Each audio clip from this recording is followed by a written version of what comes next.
An army of elves and men have come together to defeat the forces of evil this day on the Dead Marshes. However, will they be enough? Hey, how's it going, guys? My name is Jackie Fish and welcome back to some more Total War Rise of Mordor. We are diving right back in with another epic 3 vs 3. We have the Linden elves, the Noldrin elves, and the forces of Gondor going up against 2 Mordor factions and an army from the east. So it should be a very, very exciting engagement. If you guys are enjoying these Total War Rise of Mordor battles, make sure to go ahead and drop a like and a comment down below. It really helps out the channel. Lets me know that you guys want to see more and more of these engagements, and also goes and helps me out with the algorithm as well, so I really do appreciate it. Before we get started, I want to go ahead and give a massive thank you to Archive Realms at War for sponsoring this video.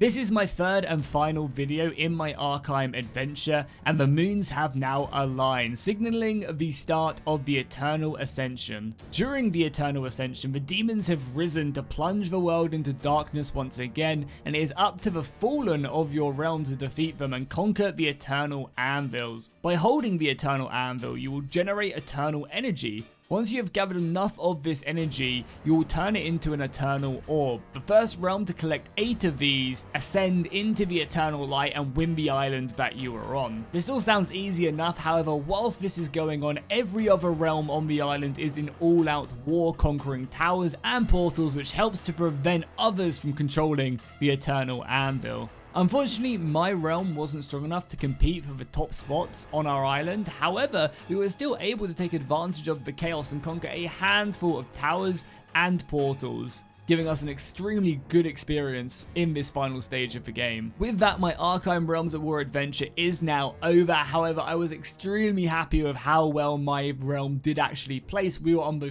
3rd highest island out of 4, and it was definitely tough going right there at the top, with only I think 4 or 5 actual realms in that final island fighting for victory. So make sure you go ahead and sign up using the link in the description to start your own Archive Realms at War adventure today. But let's dive into this battle. We'll start off with the forces of Gondor and their front line. They are going to be stocked to the teeth with these Gondorian sword warriors right here. These guys are one of the best standard infantries in the game, can really get themselves stuck in and just hold their own against all manner of enemies. We then over on this side have the Citadel Guard, one of the elite spearmen of the men of the White Tower. Love the capes on their back and they look absolutely amazing. For their archer forces, they have Dunedain Rangers and also Gondorian bowmen. Behind them we have an army from the Linden elves, Linden elves. These are the Linden elves, the other ones are the Noldrin elves. So we obviously have the men from Rivendell, and they are pushing up with archers. Some of the shipwright nobles, again, that armor is so crisp, god damn, that looks good. As well as some of the Noldrin nobles here as well, one of the highest tier halberd units in the game. I mean, look at the detail on their armor, even if their mouths do kind of look like fishes, but I guess that is fine. So then behind there we have some more infantry as well, just more kind of the archers and also more shipwright nobles as well. Really, really high tier units, and as you can see, there are only 85 of them in a unit compared to like the 150 of the men of Gondor. If you go to their normal infantry, 140 of men of Gondor. So you know they're small. There's not really many of them, but they are elite and they hit hard. Over on the left-hand side, we do have the Noldrin elves. These guys are obviously more off into the west, and again look absolutely amazing. Really love the look of them. We've got some of their halberds right here. Look at them pikes as well. My god.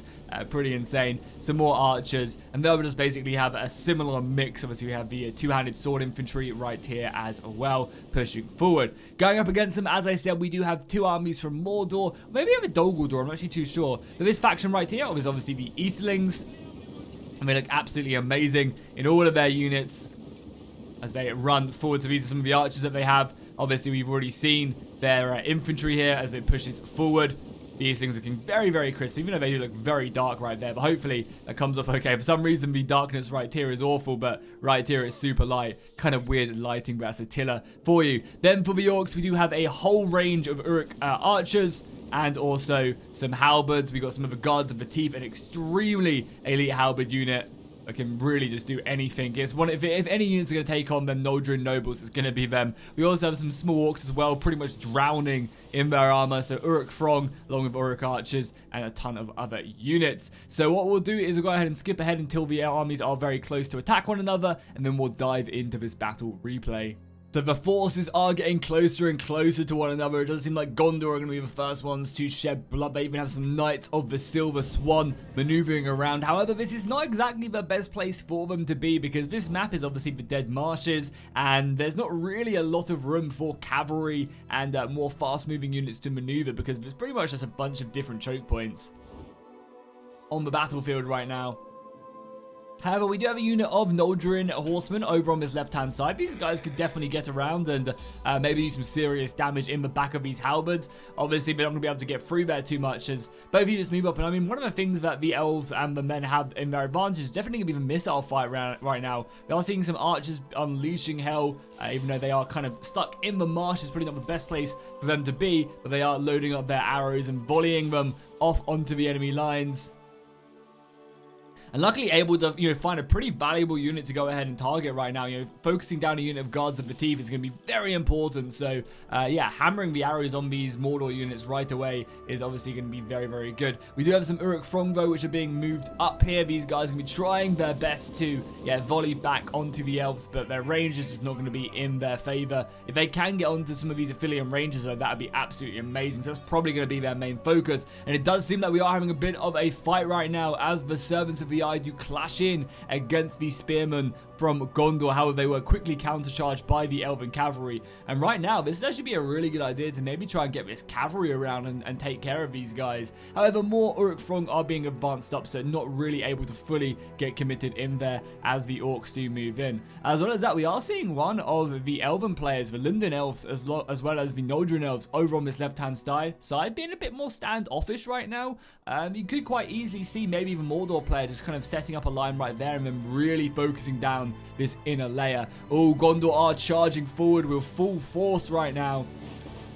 Knights of the Silver Swan going to try and make a breach point as well, really soften up the Uruk line. And I mean, look at that charge, immediately countercharged though by the Servants of the Eye. Really nice move there. That's exactly what you want to do, because if these Knights of the Silver Swan try and pull out of this engagement, they're going to take heavy casualties. I mean, look at this right now. We have two of the heaviest cavalry units in the game smashing in against one another. That is going to be a brutal fight indeed. We do also have some Citadel Guard being pushed up though off in the distance. The sooner these guys get here, the better it will be for them. Gondor infantry has also made their way in. And it does seem like the Knights of the Silver Swan are going to be the first units to pull out and obviously take fairly heavy casualties as they do, down to almost half strength now is not good whatsoever. However, the Servants of the Eye also did take a pounding, and one of the things is as well is that this was the general unit and it's being hammered by arrow fire right now. The same can be said for the Knights of the Silver Swan as these two Uruk Throng unleash a hail of arrows onto that unit. They need to be very careful with that unit. Yeah, as the arrow fire is just piling in right now. My God. Men of Gondor fighting bravely on this front line with everything they have. I mean, for the most part as well, the Uruk line is actually pretty depleted right now. Gondor could, if they commit more men here, could quite easily break through. You'll see as well all the missile fire being focused down on the Guards of the Teeth. I mean, luckily this unit is pretty heavily armored, so it won't take many casualties to begin with. But obviously, as the casualties start to rain in, they will definitely start to feel it. This brave Gondorian soldier has broken his way through the lines. Artillery is raining in above his head, along with that missile fire, and unfortunately he was taken care of and brought down. The other flanks have now engaged over on this side as well. Some of the shipwright nobles being thrown in. This unit is obviously extremely well equipped to deal with some Uruk Throng, some measly Uruk Throng. However, it's the numbers that's going to be hurting them, as there are simply only 85 of them in this unit compared to, what, the 200 of the, the 190 of the Uruk Throng. So they're just not really well equipped to ultimately deal with them.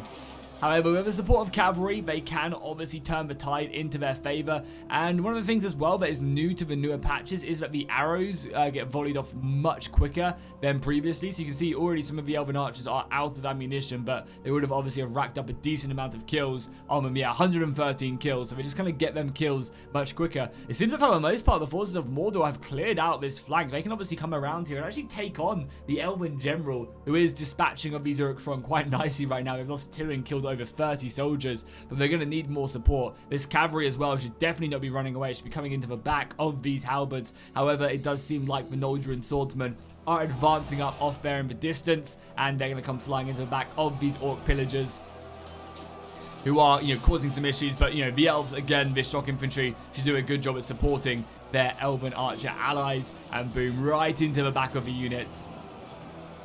It's going to be able to do some pretty good damage as they just decapitate a handful of orcs on that charge. Over in the center as well, we are seeing more and more soldiers being committed. Artillery comes flying in, and actually for the most part the Gondorian lines are looking a lot thinner. As soon as the guards of the teeth have arrived, that's definitely not going to be as healthy as a front line as it once was.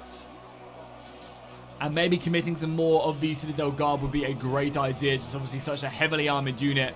Getting them stuck into this battle is great. And again, like, I don't understand what the Elven player is doing over here. They really need to help out their allies, because as you can see, exactly what I said was going to happen happened, and they've been completely cut off right now, and that's not a good sign. If I was this player right now, I'd bring all my army around here and just hold that choke point and just kind of deal with this right now, because so far we are seeing a lot of Gondorian soldiers actually being routed from the battlefield, and that is not good one bit, because as soon as that battle line does break, we are going to see a whole wealth of orcs come flying through that gap. And that's just what the orcs are so good at, exploiting them gaps. If they just have the numbers to do so, they can hold you in place with like 200 orcs. Yeah, them 200 orcs aren't going to be getting a ton of kills, but they're going to be holding you in that position. And my god, even with the new lighting, look how dark that is. My god, that is horrific in the shade.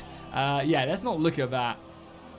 Man, sometimes it is really frustrating when the lighting just gets really bad. The game can look so good when it's like this, but like then you look at that, look how dark. I don't know.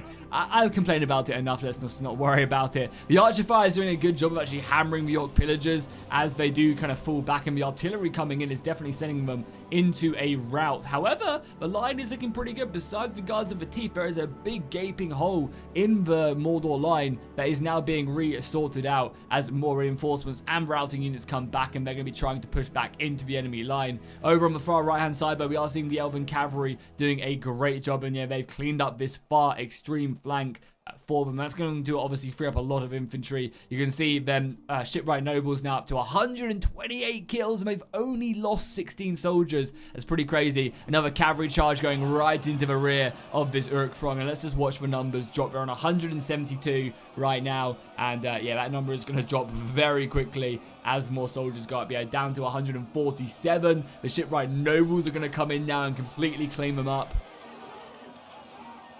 And boom, just like that, supported by some of their shock infantry, more cavalry coming around. Yeah, I think this unit of Uruk Throng is definitely done for right now, and that is some juicy kills. So even though the flank is a little bit scary, for the most part, they're winning this flank on the right-hand side. They're committing with some of more of their infantry now. We are seeing the Noldrin swordsmen being lobbed in against the Uruk Throng. It's in shield walls. It's going to give them a nice boost to their stats, but probably not enough to take on this elite elven unit. And actually somehow I managed to get soldiers deep in the battle line. Normally that's something that you avoid when you form a shield wall, but yeah, these thin lines are definitely punishing. The archers could do a good job, but maybe take them out. And again, this unit of Uruk archers has so much ammunition that they really need to be getting rid of this ammunition, because quite quickly the enemy will be descending upon them. Another couple artillery volleys coming in. I mean, realistically, this artillery should be trying to focus down the Citadel Guard unit. That'd be perfect. Flaming artillery coming in as well. Unfortunately inaccurate because it's flaming. I don't know what the flame does to make it go off course, but this one's going to be a direct hit. Oh no, just falling short once again. That's very, very unfortunate. But for the most part, it does seem like the orcs are retreating from the battlefield. The left-hand side has finally been engaged. I mean, realistically, this is a godsend for the defensive players right now, because this army is taking them on their own account. If they were just, as I said, just to ignore this army and move elsewhere, they would have been in a very good position, I think. You can see some of the amazing looking axes right now. Truly getting stuck in. I love this Eastling unit. It looks so goddamn amazing. It really, really does. The mod team did such a good job with the additional, I think they're like Vargai? I don't know exactly how you pronounce it, but the different culture of Eastling units, they look really, really good.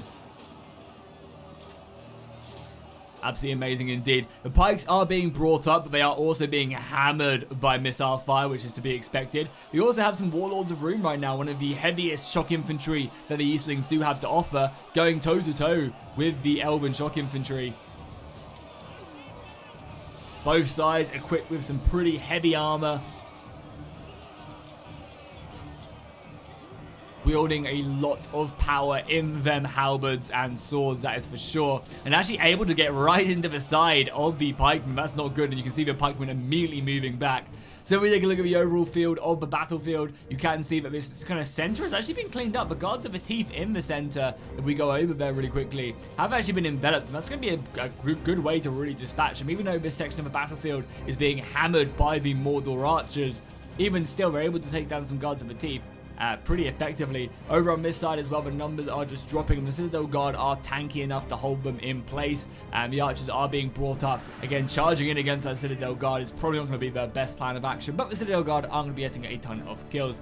Does seem like for the most part, though, this right-hand side has been completely overrun. The cavalry are currently dispatching some archers quite effectively, and we've also managed to pin down a large amount of the enemy force here. As soon as this does break, these archers are going to be under a lot of pressure. If we take a look at the number count, you can see that obviously Mordor still have more men. They actually started off almost outnumbering the I guess the forces of good by double. Not quite, but it was getting pretty close to being that.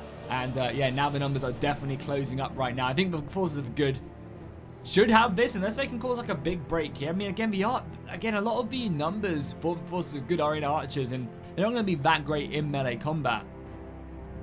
But we'll have to see if that does pay off. We have the Servants of the Eye here as well, charging down. Sorry, these are the Bane of the Steppe. Again, a very, very good melee cavalry. You can only have one of these in the entire game when you're playing as the Easterlings.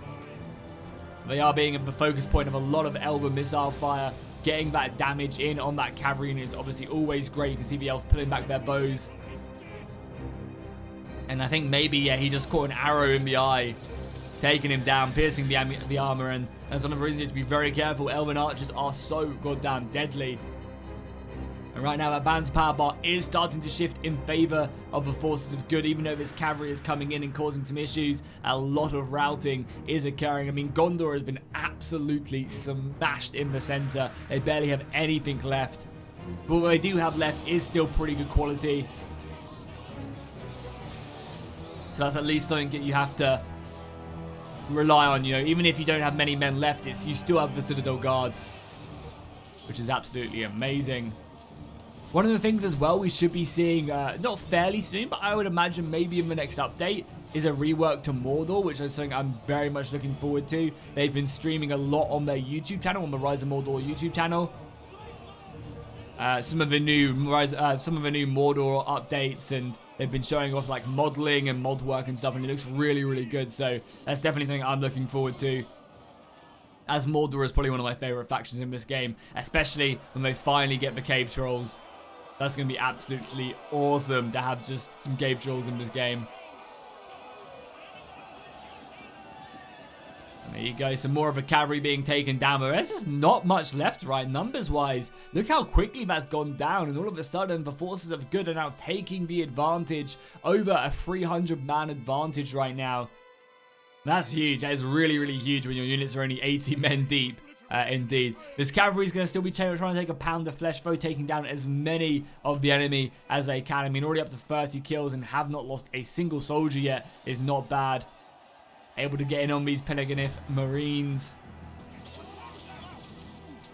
Actually able to take down guards of the teeth as well. That's not bad, considering how severely outmatched they are.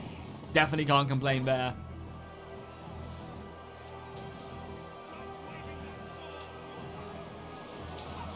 Cavalry getting a really nice rear charge there, just trying to cause any damage that they can, but yeah, there's just not anything left now. It's mainly just, I mean, they have cavalry left that can definitely do some serious damage, but it's just not enough, especially when you're like going into the side of like Citadel Guard who have just formed shield wall. I can't imagine this is going to go. Actually, that worked out pretty well. I managed to rip through the line. Again, you know, the morale is, wow, I can't believe this unit's routing. I guess there's army losses and stuff. And boom, yeah, Servants of the Eye routing with 45 men left. That's pretty goddamn surprising. right there. I mean, it might even come back. Yeah, it came back from routing, which is good, but I still can't believe it did actually end up routing in that battle. And the cavalry, there's just not enough of it. And yeah, all the infantry are just charging and trying to take down as many of them as we can. And there we go, a big mass rout of only the general unit really standing up, putting up a good last stand, but unfortunately being routed from that battlefield. So there we go, the forces of good claim victory. However, losing over 3/4 of their army. It was definitely a Pyrrhic victory indeed. And as you can see, like, the elves racking up some serious amount of kills. But again, these kills are skewed because there's not many of them, so they're really elite, and they're going up against these big, like, 200 block man of orcs. So again, like, the kill counts don't exactly line up as much as you may think. Over on the other side. And again, you can see the Guards of the Teeth getting so many kills. They really are the MVPs of Mordor if you can get them stuck in. And luckily, they're heavily enough armored that they don't really die to missile fire that much. If the enemy want to kill them, they have to commit quite a bit to do so, which is obviously very, very nice. So there we go, guys. Hopefully you enjoyed this battle. If you want to see more Rise of Mordor on the channel, make sure to drop a like and a comment down below. And I'll see you guys in the next one.